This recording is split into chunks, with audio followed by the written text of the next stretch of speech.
Alright, y'all, listen, man, we back here with another video. It feels like a very long time since I've actually sit in front of the camera and actually talked about basketball, talked about some hoops real quick. And I know most of y'all are watching March Madness, so I'm gonna be here, filling y'all in about all the NBA shit. And if you guys haven't already, it turns out that 60% of y'all who are watching my videos are not subscribed. Like, what the hell are you doing, bro? Subscribe to the damn channel, man. Subscribe to the channel, bro. What are you doing? It only takes one click, and it helps me out a lot.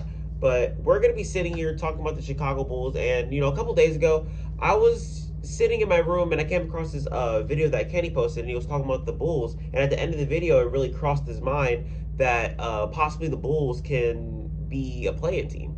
And to be honest with you, I was really thinking, like, that really got me thinking. I wanted to dive a little bit deeper into that because it's a possibility that they could be a damn playing team, because y'all already know the East this year is so damn stacked. I mean, you got teams like the Miami Heat, the Milwaukee Bucks, the Boston Celtics. You got the 76ers with Joel Embiid and James Harden. The Cavaliers can be it.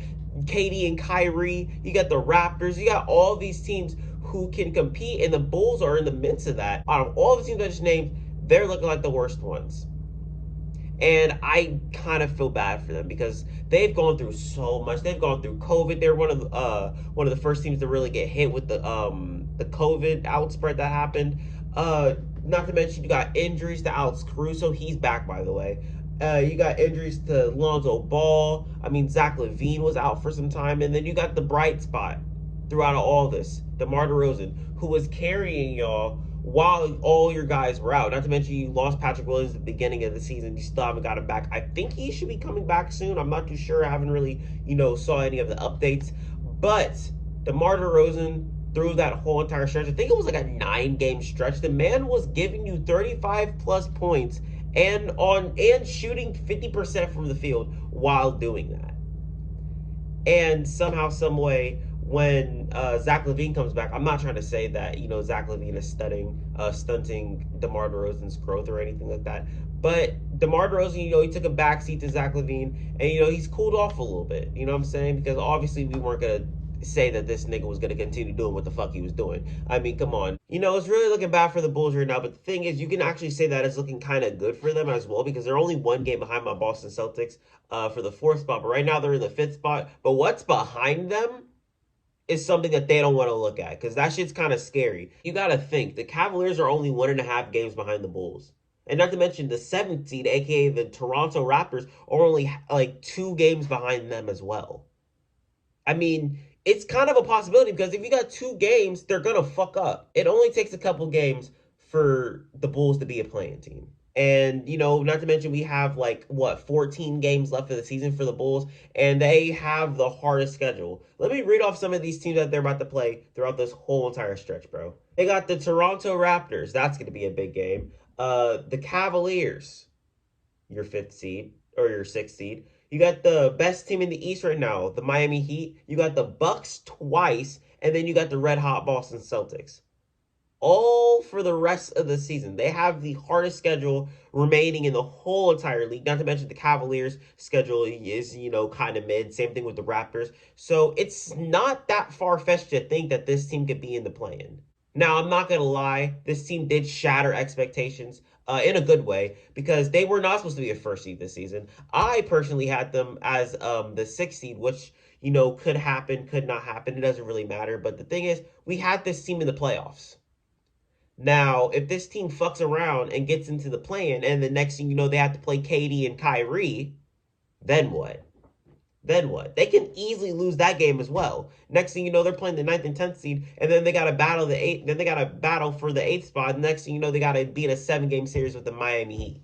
I'm glad that the Bulls are good now. I'm glad that they're good now, because they still are a good team. It's just that they're missing a couple things, and the thing is, the reason why I'm saying that this team is probably the weakest link in the East is because when you think about it, when you think about elite teams, when you think about very, very good teams, these teams are able to win without some of their key players. Like the Milwaukee Bucks. I remember when Drew Holiday was out. Obviously, they were losing some games, but they were winning majority of their games. The Miami Heat, for instance, this whole entire season, they've been having Jimmy Butler out and Tyler Hero out, and they had Markieff Morris, who just came back, by the way. I mean, I'm glad that the nigga's back and his career isn't over. And then next thing you know, you got PJ Tucker out, and then Bam Adebayo missed some time. But the thing is, they're still first in the East, and that right there is an elite team. But the Bulls, they lose Alonzo Ball, which is really, really big for them, and Alex Caruso. They're two big defensive guards, and they can't win a damn game. I think that Lonzo Ball is what they're missing most because the man Lonzo Ball brings everything. He can shoot that damn ball, he can play make like no other, and he's going to give you very, very good perimeter defense. And that is all three things that the Bulls are missing. And that's not even half the reasons why this team is struggling. I mean, you got Nikola Vucevic, who can't hit a damn three to save his life. I mean, I really feel bad because the threes that he's hitting or the threes that he's taking right now are, threes that he should be taking and he should be making. But the thing is, I think he's shooting like out of his last 5 games, I think he's shooting like 5 for 21 from three. I think that is absolutely horrible because the thing is, with Vooch and his pick and pop at the beginning of the season, it was working like a damn charm. I mean, he was like leading the league in catch and shoot threes. And somehow he just fell off, man. I feel really bad. The man fell off. Not to mention, he has been a very big liability on defense. I mean, this is what I mean by he's been like kind of up and down because sometimes his defense, is, a slightly above average. But then you got nights like against the Kings where they completely fell apart.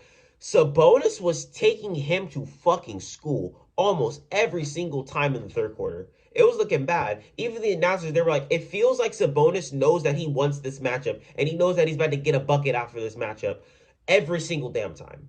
And that's exactly what happened for most players. Guys like Donovan Mitchell, he was attacking the paint. De'Aaron Fox, he was attacking the paint. Sabonis, he was attacking the paint. And Vucevic is known as being a very good paint protector. And I'm not trying to say that they need to get rid of Vucevic. But the thing is, they need to bring in some defense down low. That'll help them. Because the thing is, with the team that you have and the personnel that you have on your team, I feel like you should be winning games. At least win one game against top three player or against top three teams. At least win one. Y'all are 0-15 against top three teams in both conferences. There's something that's going on. There's something that needs to be changed, obviously. I obviously don't think that this team is going to be able to make a deep run. Maybe possibly if they get Lonzo back, but he just got reevaluated and they literally said that he's probably not even going to be able to suit up, which makes sense. And when I was talking about playmaking, I do want to give a shout out to Ayo Dosunmu. He has been so good this whole entire season, but the thing is, he is not Alonzo Ball when they're playmaking the ball. I mean, the thing is, if you watch Bulls basketball and you watch their offense closely, you realize that, we have these guys like DeMar DeRozan and, Zach LaVine, having to create their own shot most of the time. Like a guy like Kobe White having to create his own shot most of the time. And the next thing you know, it's an ugly ass shot. And I feel like that's where Lonzo can come into play. But the thing is, we're not going to have Lonzo. And if Lonzo isn't there, then is this team going to succeed? I don't think so. He's one of the most valuable point guards in the whole entire league, and I don't give a damn what anyone thinks. To be honest with you, I genuinely do think that this regular season just goes to show that the Bulls are just not ready yet. They're still a couple pieces away from being that contender because they were just first in the East. Let's not forget that. They were just first in the East, like not even a couple months ago. But they can really go from being the first in the East to the 7th in the East. And that is kind of intriguing to me, and I kind of wanted to make this video because of that. But that's all I got for y'all today. I was actually going to make a reaction video, but my mic's been kind of fucking up, so I'm probably going to go get a new one tomorrow and make that reaction video for y'all. I was going to react to that Jimmy Harrell video that just uploaded because the nigga hasn't uploaded in like 2 weeks, and I really wanted to make this video. But I got this video on the back burner, so I'll see y'all later. I'm out this bit.